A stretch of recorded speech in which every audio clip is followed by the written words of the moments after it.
हमने पहले दिन से स्पष्ट किया है कि इस आपदा की घड़ी में हम प्रदेश की जनता के साथ हैं और हमने ये कहा ही नहीं, हमने व्यवहारिक रूप से इसको भी करने की कोशिश की है। लेकिन जिस दिन से विधानसभा का ये मॉनसून सत्र यहाँ शिमला में चल रहा है और हमारे उस प्रस्ताव को स्वीकार नहीं किया गया और सरकार की ओर से राष्ट्रीय आपदा घोषित करने के प्रस्ताव को स्वीकार करने के बाद चर्चा शुरू हुई और हम अंत तक जितने भी सत्ता पक्ष के लोग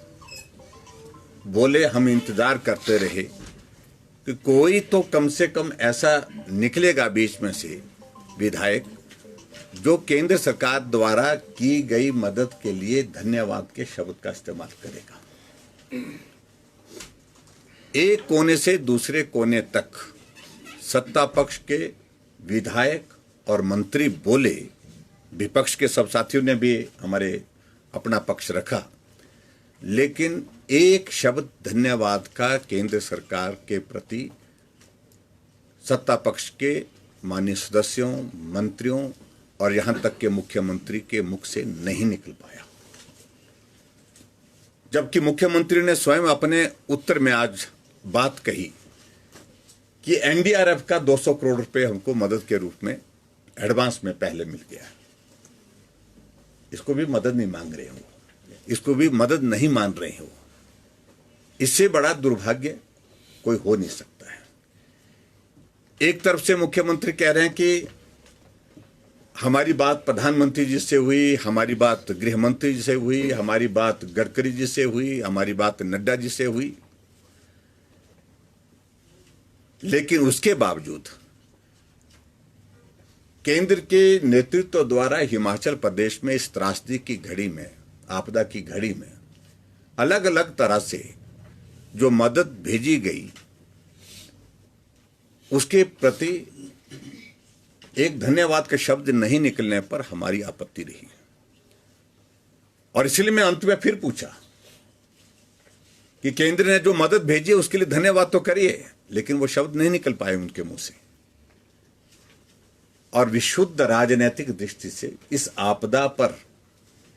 जिस प्रकार से लाभ लेने की कोशिश सत्ता पक्ष कर रहा है, मैं समझता हूं कि यह बहुत ही दुर्भाग्यपूर्ण है। आपदा इस प्रदेश के लोगों के ऊपर आई है और इसको ये सारे का सारा कि केंद्र के ऊपर डाल करके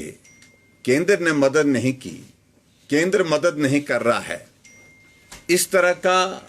पूरा एक रूप देने की कोशिश कर रही है ताकि लोकसभा के चुनाव में लोगों के बीच में जाकर के बात इस प्रकार से राजनीतिक दृष्टि से कर सकें और जिसमें उनको राजनीतिक लाभ मिल सके। ये राजनीतिक लाभ लेने की तलाश में है और एक कोने से दूसरे कोने तक एक एक विधायक केंद्र सरकार के खिलाफत में बोलता रहा। लोकतंत्र है, हमें उस पर कोई आपत्ति नहीं करनी है, अपना अपना पक्ष, अपनी बात रखने का अधिकार है और सहजता से, सरलता से बात यह होनी चाहिए थी, आपदा है, केंद्र मदद करे, थोड़ी मदद मिली है तो और ज्यादा मदद करे। ये बातें अगर कही होती तो अच्छा रहता। आप पूरा रिकॉर्ड अगर चेक करेंगे, जितने भी विधायक सत्ता पक्ष की ओर से बोले, मंत्री जितने भी सत्ता पक्ष की ओर से बोले, उन सब ने केंद्र सरकार के हमारे नेतृत्व, प्रधानमंत्री जी और दूसरे हमारे नेतृत्व के पक्ष में नहीं बोला, उनके खिलाफ ही बोलते रहे। लेकिन फिर भी हमने सब्र रखा, संयम रखा। हमने इस प्रस्ताव का विरोध नहीं किया है, हम सदन में तटस्थ रहे। हमने कहा था इसको स्पष्ट करिए कि राष्ट्रीय आपदा के अभिप्राय आप पहले स्पष्ट करें, उसको स्पष्ट नहीं कर पाए। राष्ट्रीय आपदा घोषित होने से क्या मिलता है इसको स्पष्ट करिए और राष्ट्रीय आपदा घोषित होने पर कोई इस प्रकार का प्रावधान किसी प्रदेश को मदद करने का है, ऐसा कहीं नहीं है। इस बात को भी उनको समझना चाहिए। इसलिए मैं आज भी इस बात को लेकर के बड़ा स्पष्ट हूं कि हिमाचल प्रदेश में इस आपदा की घड़ी में भारतीय जनता पार्टी पूरी तरह से हिमाचल की जनता के साथ है। हिमाचल प्रदेश में इस आपदा के लिए केंद्र सरकार ने दिल्ली से मदद की है, और यह भी मैं कहना चाहूंगा इस आपदा की घड़ी में हिमाचल प्रदेश को आज तक की सबसे ज्यादा मदद मिली है। नुकसान काफी ज्यादा है, केंद्र और मदद करे इसके लिए व्यक्तिगत रूप से भी हमने पत्र भी लिखा है, बात भी की है, और आवश्यकता होगी भारतीय जनता पार्टी अपने आप में भी अपना पक्ष दिल्ली में जाकर के रखने की क्षमता रखता है, और हम अपनी तरह से भी बात करके केंद्र से मदद की अगर जो बात है उस बात को लेकर के बात कहने में सक्षम हैं। आज के प्रस्ताव को इन्होंने ध्वनिमत से,